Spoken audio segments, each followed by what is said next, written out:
জন্মাষ্টমীতে তালের বড়া খাওয়া হবে না, এটা কি কখনো হয়? গোপু সোনাকে তালের বড়া দিতেই হবে। আর আশা করি প্রত্যেকটা বাঙালি বাড়িতে আজকে তালের বড়া হয়েইছে, সঙ্গে মালপোয়া আরও অন্যান্য অনেক কিছু। তো আমি আর মা মিলে গিয়েছিলাম একটা তাল নিয়ে আসতে। তো সে তাল পাওয়া যাচ্ছিল না, অনেক কাহিনী করে একটা তাল নিয়ে আসা হয়েছে।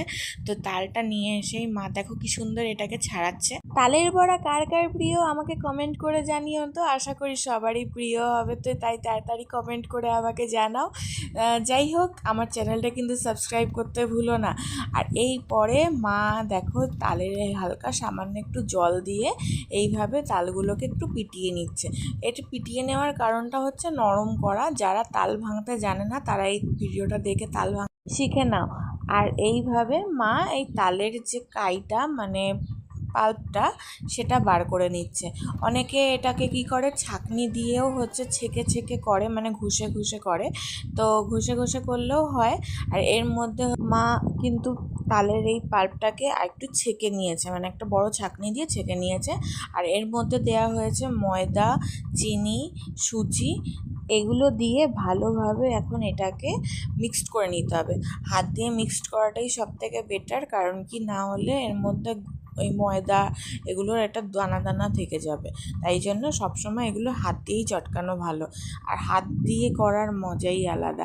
আর এই মাখাটা খেতে যা লাগে না ভাই, আমি একটুখানি খেয়ে নিয়েছি। এরপরে কড়াইতে সাদা তেল দিয়ে দিয়েছি, ভালো করে কড়াইটা হিট করে নেবে।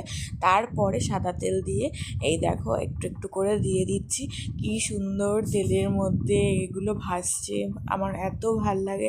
আমি ভাজছিলাম এটা, এর আগে মা সব প্রসেসগুলো করেছে, এরপরে আমি ভাজছি।